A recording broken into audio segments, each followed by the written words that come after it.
21 de dezembro de 1988. Véspera de Natal. 7h03 da noite. Um Boeing 747 da Pan American, com 259 pessoas a bordo, sobrevoa a Escócia rumo a Nova York. De repente, uma pequena explosão abre um buraco na fuselagem. Em menos de 3 segundos, o avião se parte no ar. Pedaços caem sobre uma cidadezinha de 4.000 habitantes, chamada Lockerbie. Mais 11 moradores morrem no solo. Foi o pior atentado terrorista da história do Reino Unido. O pior ataque contra civis americanos antes do 11 de setembro. E, por mais de 3 décadas, foi também uma das maiores encenações políticas que o Ocidente já produziu. Esta é a história de uma mentira que 2 governos mantiveram por 30 anos. E é a história do pai que perdeu a filha naquele voo e jurou descobrir quem realmente apertou o botão. O voo Pan 103 saía de Frankfurt, fazia escala em Londres e seguia para Nova York e Detroit. O avião transatlântico era um Boeing 747, apelidado de Clipper Maid of the Seas, a donzela dos mares. Decolou de Heathrow às 6h25 da noite. Às 7h03, quando a aeronave atingiu 31.000 pés de altitude, uma bomba escondida dentro de um radiogravador Toshiba, colocada em uma mala Samsonite, detonou no compartimento de carga dianteiro. A bomba era feita de Semtex, um explosivo plástico tcheco, indetectável pelos equipamentos da época. Pesava menos de meio quilo. Foi suficiente. A descompressão, combinada com a velocidade de cruzeiro, partiu o avião em milhares de pedaços. Os destroços se espalharam por mais de 2.200 km². As asas, carregadas de combustível, caíram sobre uma rua residencial de Lockerbie, criando uma cratera de quase 50 metros. Um policial descreveu a cena como uma bomba atômica em miniatura. A bordo, passageiros de 21 países. 190 eram americanos. 35 eram estudantes universitários de Syracuse voltando para casa depois de um intercâmbio na Europa. Havia famílias inteiras viajando para o Natal. Ninguém sobreviveu. Começou ali a maior investigação de terrorismo já feita até aquele momento. Mais de 10.000 pessoas seriam entrevistadas em 16 países. E, no meio daquele quebra-cabeça, uma pergunta simples: quem fez isso? Aqui começa a parte que os governos britânico e americano passaram 30 anos tentando enterrar. Porque, nos primeiros 2 anos da investigação, os principais suspeitos não eram líbios. Eram iranianos. 5 meses antes de Lockerbie, em 3 de julho de 1988, um cruzador da Marinha Americana, o USS Vincennes, disparou 2 mísseis contra um avião civil da Iran. O voo 655 estava em espaço aéreo iraniano, subindo normalmente, emitindo sinal civil. Os mísseis acertaram em cheio. 290 pessoas morreram, incluindo 66 crianças. O Pentágono mentiu inicialmente.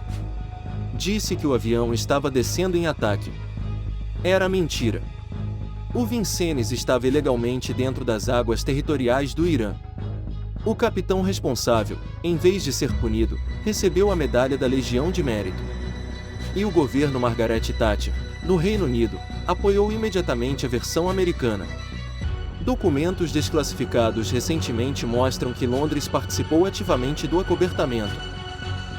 No Irã, a sede de vingança foi imediata.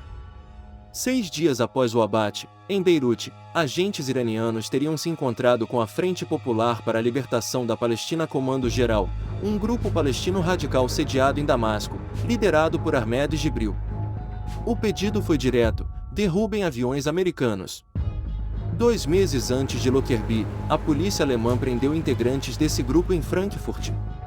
Dentro de um carro, encontraram um radiogravador Toshiba modificado, carregado com Semtex. Quase idêntico ao que derrubaria o Pan 103. Documentos da inteligência militar americana, obtidos anos depois pela rede Al Jazeera, afirmam com todas as letras: a execução da operação foi contratada a Ahmed Jibril. O dinheiro foi entregue em Damasco. A missão era explodir um voo da Pan. O ex-agente da CIA Robert Baer foi explícito: A investigação da CIA e a do Departamento de Justiça divergiram completamente. A evidência apontava para o Irã. Mas a investigação formal foi para outro lugar. Por quê? A resposta está no calendário. Em 1990, o Iraque invadiu o Kuwait. Os Estados Unidos precisavam montar uma coalizão para a Guerra do Golfo.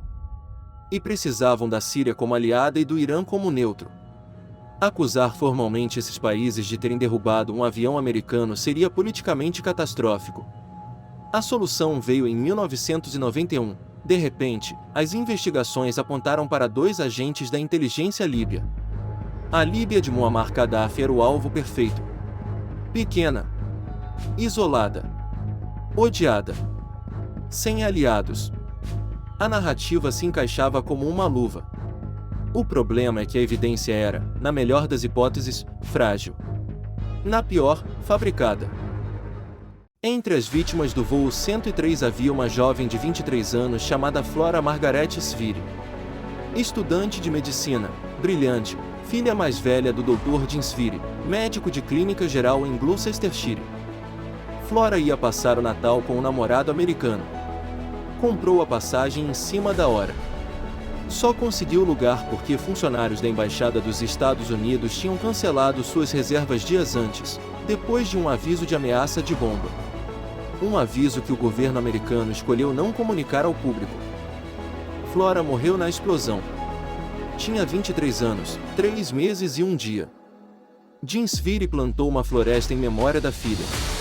E transformou o resto da vida em uma cruzada. Virou porta-voz das famílias britânicas das vítimas. Mas o que ele encontrou não foi conforto institucional. Foi silêncio. Foi porta fechada. Foi a sensação cada vez mais nítida de que o governo britânico não queria que a verdade aparecesse. Em maio de 1990, Sviri fez algo que entrou para a história. Construiu uma réplica quase perfeita da bomba que matou a filha, um falso rádio Toshiba com componentes inofensivos, e embarcou com ela, de propósito, em um voo da British Airways de Heathrow para Nova York. Depois pegou outro voo para Boston. A bomba passou por toda a segurança. 2 vezes. Sem ser detectada. Quando revelou o teste, disse: "Isso não foi uma brincadeira, foi um experimento sério, e infelizmente deu certo."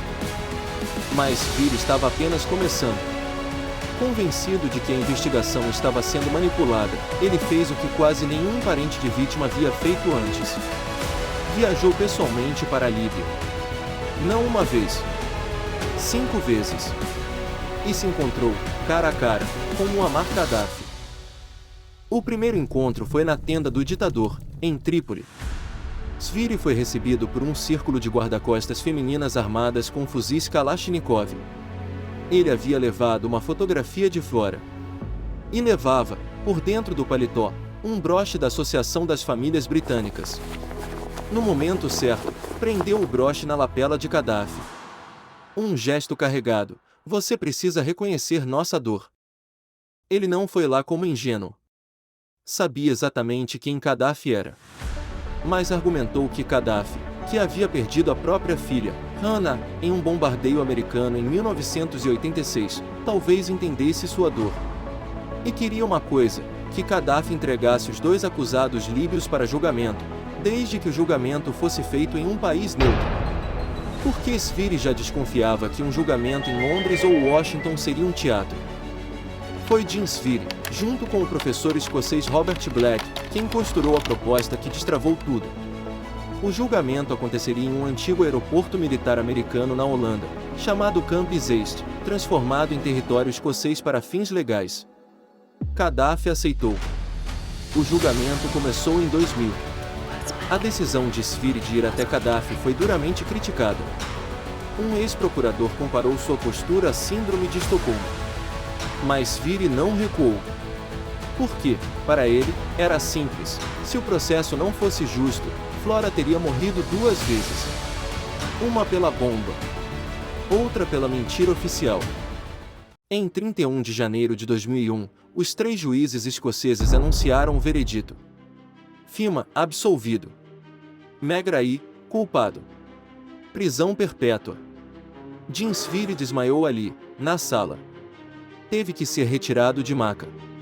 Porque, depois de ter assistido a cada dia do julgamento, ele havia chegado a uma conclusão aterradora: Megrahi era inocente. A acusação tinha dois pilares. Primeiro, um fragmento minúsculo de um circuito eletrônico encontrado entre os destroços, supostamente de um temporizador fabricado pela empresa suíça Mebo especificamente para a Líbia. Segundo, a identificação de Megrahi por um comerciante maltês, Tony Galci, como o homem que teria comprado as roupas encontradas na mala da bomba. Ambos ruíram. Em 2007, um engenheiro da Mebo, Ulrich Lumpert, assinou depoimento juramentado confessando que havia mentido no julgamento. Em 2012, testes científicos independentes provaram que o fragmento apresentado no tribunal era feito de estanho puro, enquanto os temporizadores entregues à Líbia eram uma liga de estanho e chumbo. O fragmento-chave não podia ter vindo de um temporizador líbio. Sobre o comerciante maltês, descobriu-se que ele e o irmão haviam recebido, juntos, $3 milhões do programa Rewards for Justice, do Departamento de Justiça americano. 3 milhões que jamais foram revelados à defesa. A própria Comissão Escocesa de Revisão de Casos Criminais concluiu, em 2007, que a condenação poderia ter sido um erro judicial e autorizou uma segunda apelação. Em 2009, Megrahi foi diagnosticado com câncer terminal e libertado pela Escócia. Voltou a Trípoli. Antes de morrer, em 2012, recebeu em casa a visita de Jinsvili. O pai da vítima e o homem condenado pela morte dela, lado a lado, concluindo juntos que a verdade ainda não tinha sido dita. Hoje, Jinsvili tem 89 anos. Continua falando. O governo britânico continua se recusando a abrir uma investigação pública independente. Os arquivos completos da CIA sobre o caso permanecem em boa parte classificados. Mas a pergunta que Svili faz há 36 anos continua sem resposta: se Megrahi era inocente, quem colocou a bomba naquele avião? E por que dois dos governos mais poderosos do planeta preferiram condenar um homem provavelmente errado a admitir que a verdade passava por Teherã e Damasco? Ele tem uma resposta. Porque, em política internacional, a verdade quase sempre é inimiga da conveniência. Porque uma guerra estava sendo planejada no Golfo. E por que, quando um governo decide que a verdade custa caro demais, ele prefere pagar o preço do silêncio? Ainda que esse preço seja a memória de 270 vítimas inocentes. A história de Lockerbie não é só sobre uma bomba em um avião. É sobre o que um Estado é capaz de fazer para proteger o que considera interesse nacional. E sobre o que um pai é capaz de fazer para proteger a memória de uma filha. Se essa história te fez pensar, compartilha. Deixa seu like e se inscreve no canal. A verdade, quando é incômoda, precisa de ajuda para circular. Até o próximo vídeo.